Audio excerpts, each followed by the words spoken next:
오늘 저는 에베소 6장 5절에서부터 9절까지의 말씀을 가지고 삶의 현장에 나타나는 하나님의 역사, 이와 같은 제목으로 여러분과 함께 하나님의 말씀을 나누길 원합니다.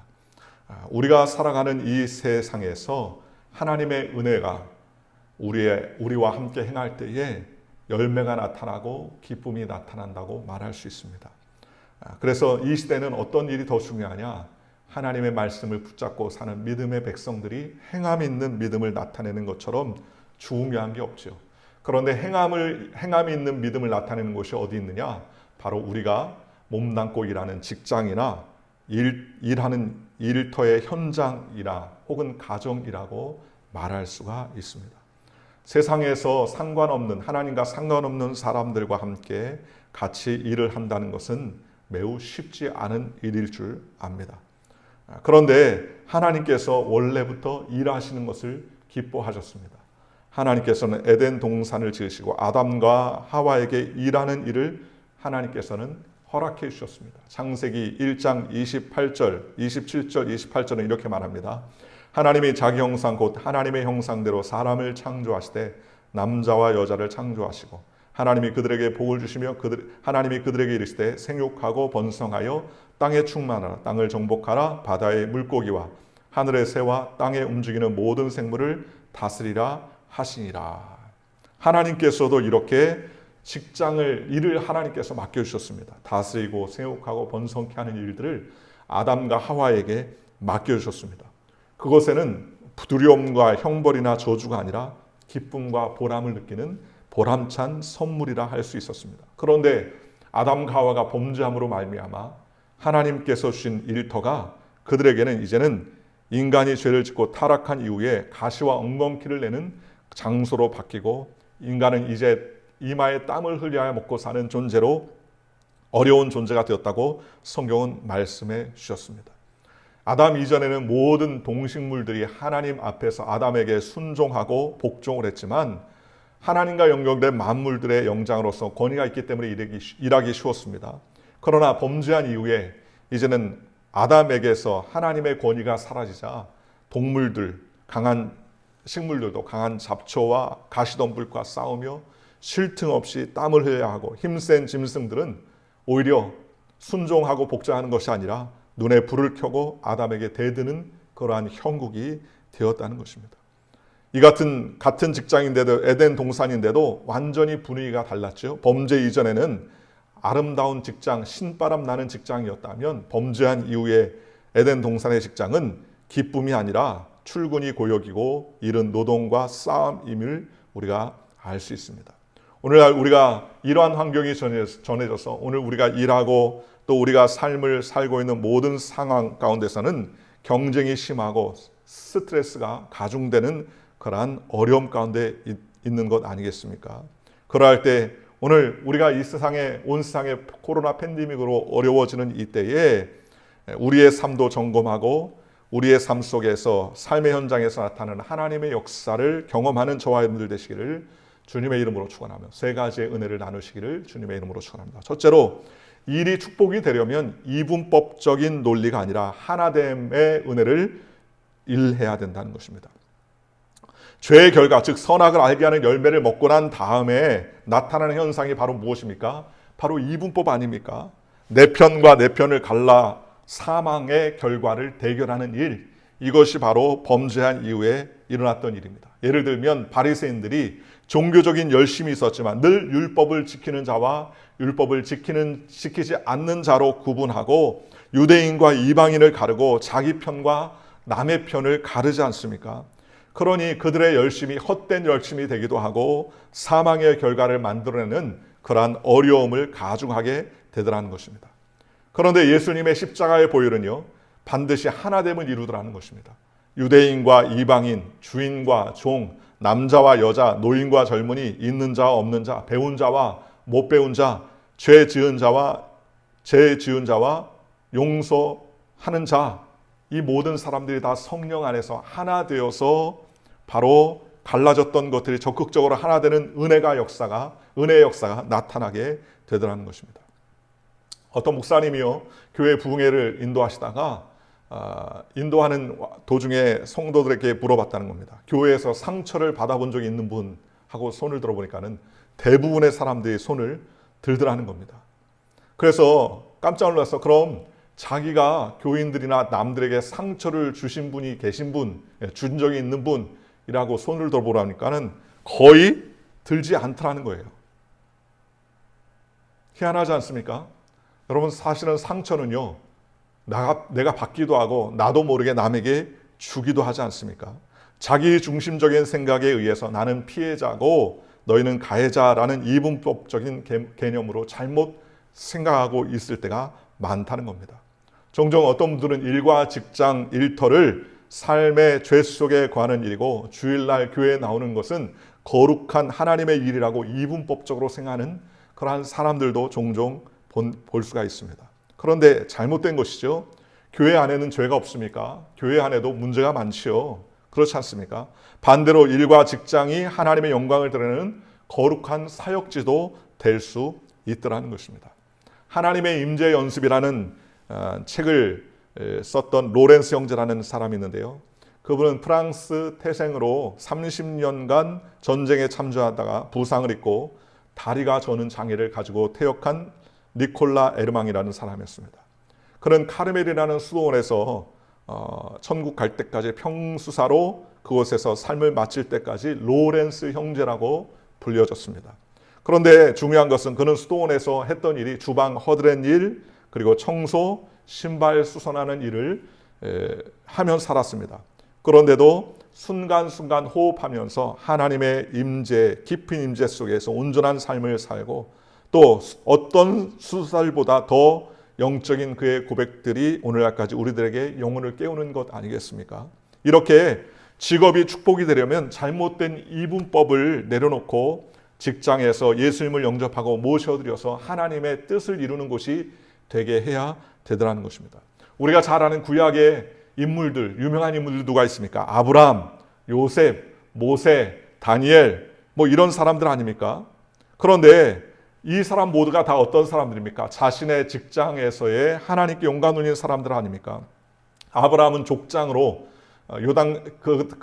요즘의 이야기로 치면은 한 족장, 즉 CEO나 도지사 정도일 수 있지 않습니까?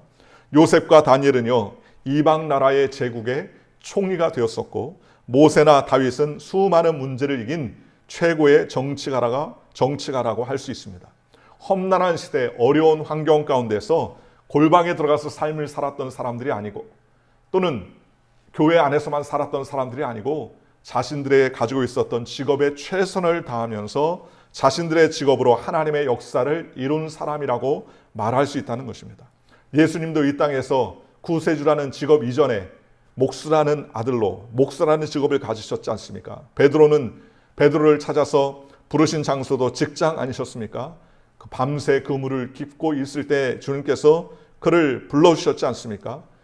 물고기를 잡지 못한 실패의 삶에 예수님께서는 그에게 성공적인 인생의 삶을 역전성을 만들어 주셨지 않습니까? 유명한 삭개오는 극적으로 예수님을 영접하고 구원받고 난 이후에도 세리장이라는 직업으로 하나님께 영광 돌리며 계속 살았지 않습니까? 사도 바울의 최고의 조력자였던 아굴라와 브리스길라도 천막 제조업이라는 직업을 가지며 일하며 하나님을 섬겼던 사람이었다는 것입니다. 그러니 여러분, 우리가 이 땅 가운데 살면서 하나님을 어디서 섬기는 것입니까? 바로 우리의 직장과 일터에서 하나님을 섬기다는 것입니다. 어떤 학생이 대학을 졸업해서 직장에 들어갔는데 직장에 들어왔더니 상사들의 등살에 못 이겨서 그만둬야 되겠다고 그렇게 이야기를 하더라는 겁니다. 그랬더니 목사님이 호통을 치면서 아니 직장의 일이 그렇게 호락호락 하겠느냐. 여러분, 우리가 출애굽기 새벽 예배 강의를 하지만 모세가 10가지의 재앙을 바로에게 얘기하면서 한 번도 대접을 받은 적이 있습니까? 모세한테 바로가 아유 어서 오십시오. 여기 녹차 드실래요? 아니면 커피 아메리카노 드시겠습니까? 한 번도 대접을 받은 적이 없습니다. 오늘 이 아침에 새벽 예배 때에는 바로가 너 내 눈앞에 한 번 더 보이면 너를 죽여버릴 거야 라고 악다구니를 쓰지 않습니까? 그런 직장과 문화의 환경 가운데서도 하나님의 뜻을 전달하고 내 백성을 보내라라는 하나님의 음성을 선포하는 믿음의 삶을 살았다는 것입니다. 그러니 우리는 어느 곳에 있든지 간에 우리의 선교지가 어디냐? 우리의 선교지가 우리의 일터와 직장터, 우리의 가정터가 바로 선교지라는 것입니다. 미국의 어느 교회는 예배 후에 나가는 문에다가 이렇게 써놨다고 합니다. Back to the mission field. 이제 예배 드리고 나서 어디로 가느냐? 선교지로 간다. 그 선교지가 어디입니까? 아프리카나 아니면 남미나 멕시코가 우리의 선교지가 아니라 우리의 일터가 바로 하나님의 역사를 이루어지는 선교지라는 것입니다. 그래서 직장 동료나 부하 직원이나 아니면 고객들이 다 선교지의 원주민이라고 생각을 하고 섬기며 고난과 문화 충격에서 하나님의 은혜를 증거하는 그리스도의 향기를 나타내는 좋은 기회라고 믿으면서 하나님의 세상의 잘못된 이분법을 내려놓고 먼저 예수님 은혜 안에 직장에서 하나됨을 이루어 하나님의 일터가 주님의 은혜로 충만해지기를 주님의 이름으로 축원합니다. 두 번째로 오늘 성경은 뭐라고 말씀하십니까? 본문 6절과 7절에 성실한 마음으로 주께 하듯 최선을 다해야 한다라고 성경은 말합니다. 오늘 6절 7절에 이렇게 말합니다. 눈가림만 하여 사람을 기쁘게 하는 자처럼 하지 말고 그리스도의 종들처럼 마음으로 하나님의 뜻을 행하고 기쁜 마음으로 섬기며 주께 하듯 하고 사람들에게 하듯 하지 말라라고 말했습니다. 그렇게까지 말하지 않았지만 성경에서 가장 무서운 죄 중에 하나가 뭡니까? 게으름이지 않습니까? 한국의 유교의 문화는 몸을 움직이는 문화가 아니지 않습니까? 몸을 움직이는 것은 굉장히 천시했지 않습니까? 일전에도 말씀드렸는데 선교사들이 처음에 와가지고 테니스장을 플레이코트를 만들어 테니스를 치니까 땀을 흘리면서 테니스 치니까 양반들이 지나가면서 혀를 차더라는 것입니다. 저런 땀 흘리는 힘든 일은 아래 것들이나 시키지 않고 점잖은 사람들이 땡볕에서 채통 없이 이리 뛰고 저리 뛰고 뭐하냐 뭐 하는 것이냐라고 호통을 쳤다는 것입니다. 우리 조상들의 사고방식이었다는 것이죠. 그러니까 나라가 잘 살 수가 없었던 것 아닙니까? 그런데 복음이 들어오니까 사람들의 생각이 바뀌지 않습니까? 한국의 농어촌의 현대화를 이뤘던 박정희 대통령의 새마을 운동도 사실은 조윤기 목사님 만나서 새 마음 운동이 일어나야 된다라는 얘기에 힌트를 얻어서 새 마을 운동을 창시하게 되었다는 겁니다. 사실 유럽도 잘 살게 된 게 최근 일이 아니죠. 500-600년 정도밖에 되지 않지 않습니까? 1517년에 개신교 종교개혁이 일어날 때부터 말씀이 심겨지고 몸을 움직여서 부지런한 풍토가 생겼습니다. 만민 제사장직, 자기가 하는 일이 바로 하나님께서 주신 기업이다.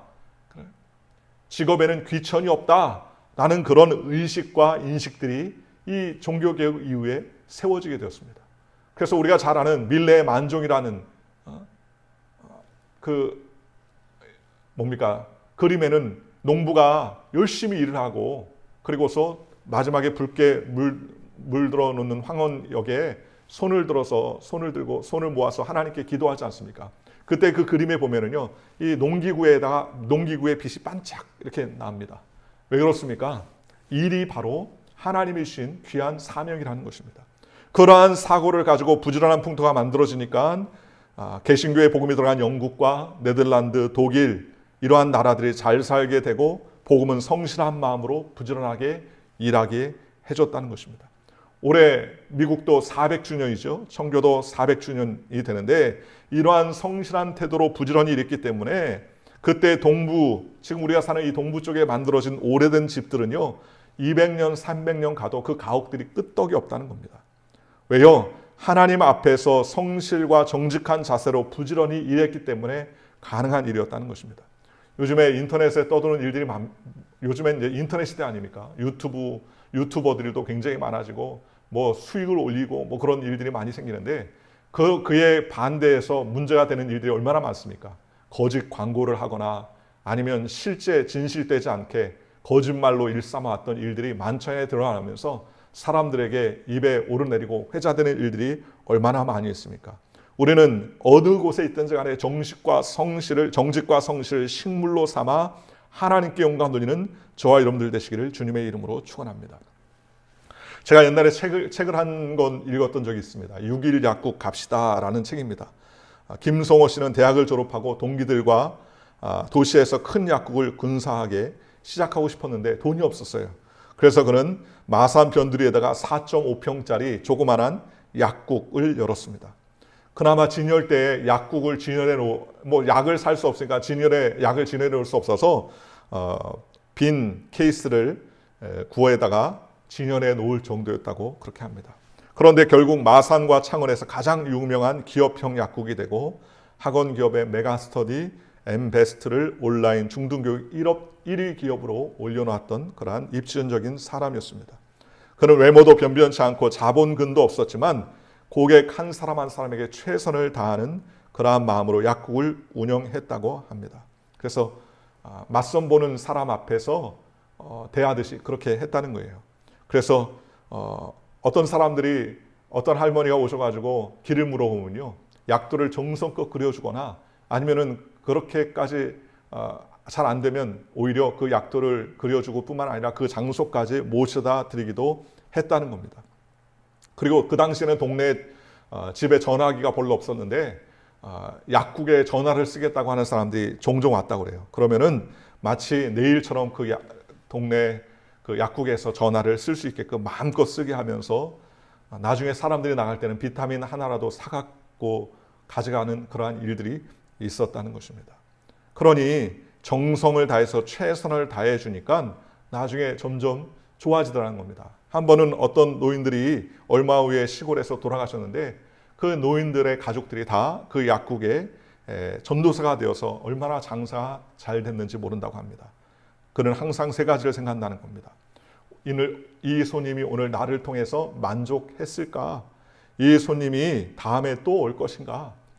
또 올 때 한 명이라도 더 데려올 것인가? 라고 그렇게 생각을 했다고 합니다. 여러분, 성경에 원래 집사라는 말은요, 디아코노스라는 말입니다.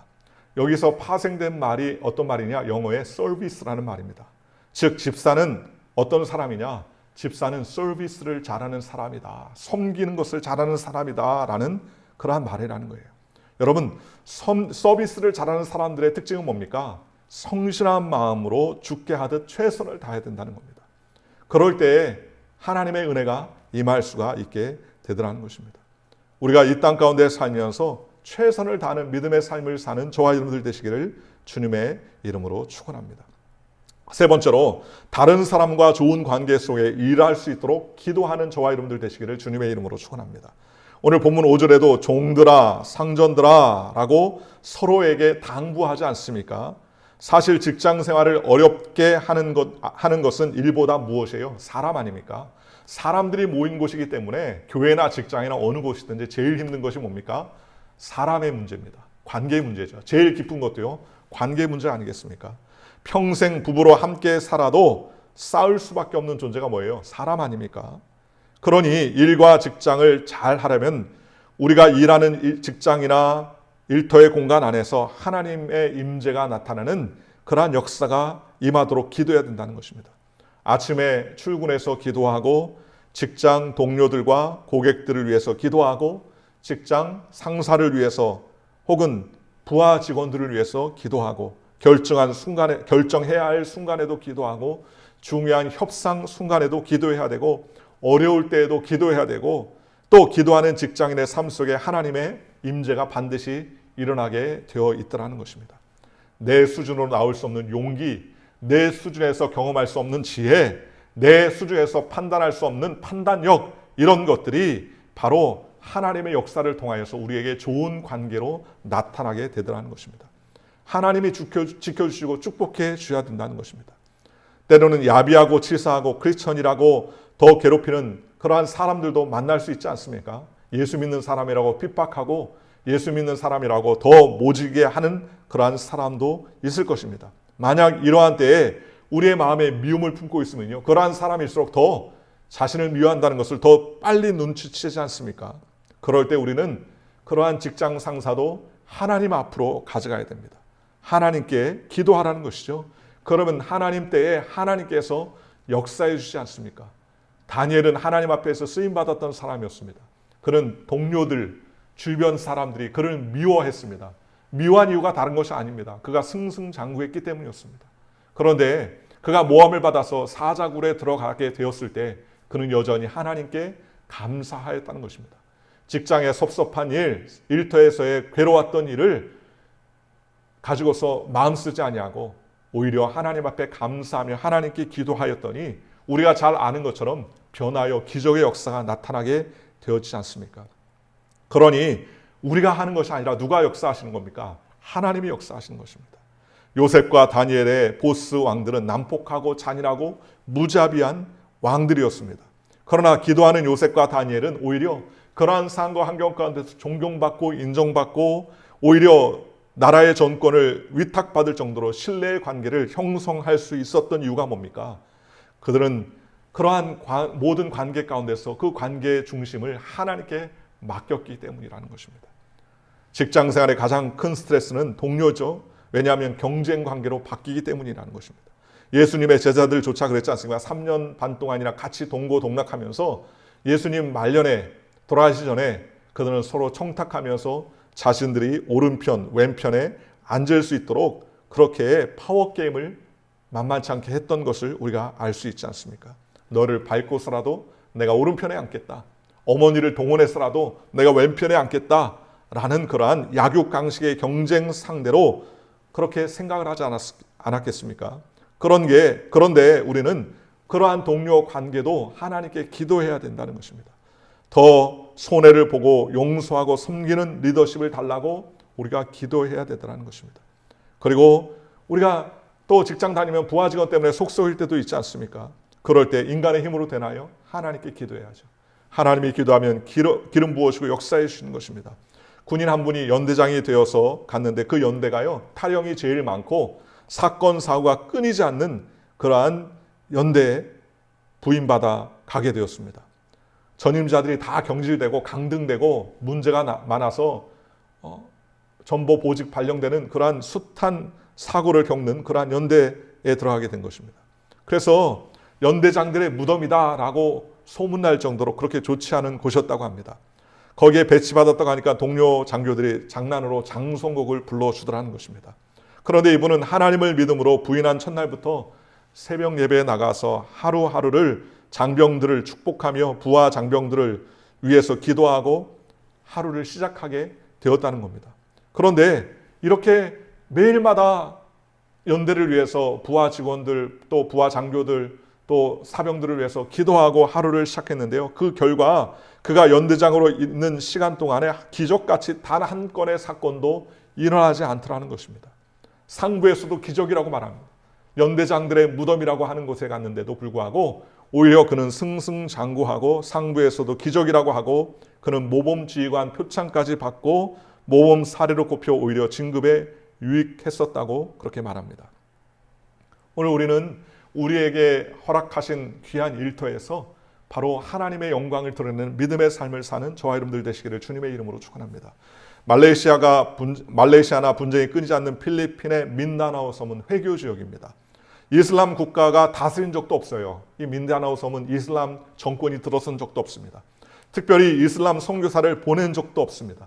그런데 어떻게 이 민다나오 지역이 이슬람화 되었습니까? 그것은 바로 중동의 이슬람 상인들이 이 지역을 물건팔러 와서 오랫동안 머물면서 그들의 삶 속에서 이슬람화되고 전도해서 이슬람화되었다는 것입니다. 여러분, 하나님은 저와 여러분을 택하신 족속입니다. 왕같은 제사장이라고 말했습니다. 베드로전서 2장 9절에 오직 너희는 택하신 족속이요 왕같은 제사장이요 거룩한 나라의 하나님의 소유된 백성이 이는 너희를 그 어두운 가운데서 불러내어 기이한 빛에 들어가게 하신 자의 아름다운 덕을 선전하게 하신다고 성경은 말씀해 주셨습니다. 그러니 여러분 택하신 왕같은 제사장으로서 직장생활 안에서도 사회생활 안에서도 일터에서도 예수님의 향기를 바라고요 생명을 살리는 그러한 선교지의 선교사 같은 사역들의 역사가 나타나시기를 주님의 이름으로 축원합니다. 사도행전 27장에 사도 바울이 제수가 되어서 배를 타고 로마로 가는 와중에 유라굴로라는 광풍을 만나지 않습니까? 중요한 것은 사도 바울이 있었느냐 없었느냐의 차이였다는 것입니다. 광풍을 만났느냐 안 만났느냐가 문제가 아니었고 광풍을 만난 그 배 안에 사도 바울이 있었기 때문에 276명이 죽지 않고 다 살아났지 않습니까? 죽어가는 배에 하나님이 택하신 왕같은 제사장 사도 바울이 타고 있으니까 죽어야 될 배, 난파돼야 될 그 배가 하나님의 역사와 은혜로 말미암아 270명이 죽지 아니하고 사도 바울로 인하여서 그들이 다 구원받고 오히려 그들이 표류했던 섬에서는 그 추장이 예수 믿고 구원받고 하나님의 주의 종이 되는 놀라운 역사가 일어났지 않습니까? 이 땅에 코로나 팬데믹으로 인하여서 불경기도 또 저와 여러분의 직장이나 사업장도 바로 여러 가지 어려움을 가지고 있을 줄 압니다. 그러나 오늘 저와 여러분들이 하나님의 택하신 제사장으로 하나님께 부름받았기 때문에 어떤 유라굴레의 환난과 광풍이 오더라도 하나님께서 지켜주시고 보호해 주시면 반드시 살아나게 되는 귀한 역사가 일어날 줄로 믿습니다.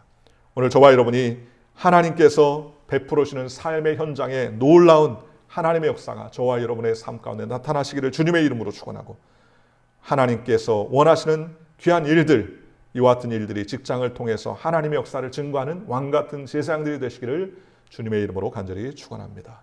기도하겠습니다. 좋으신 아버지 하나님 감사합니다. 하나님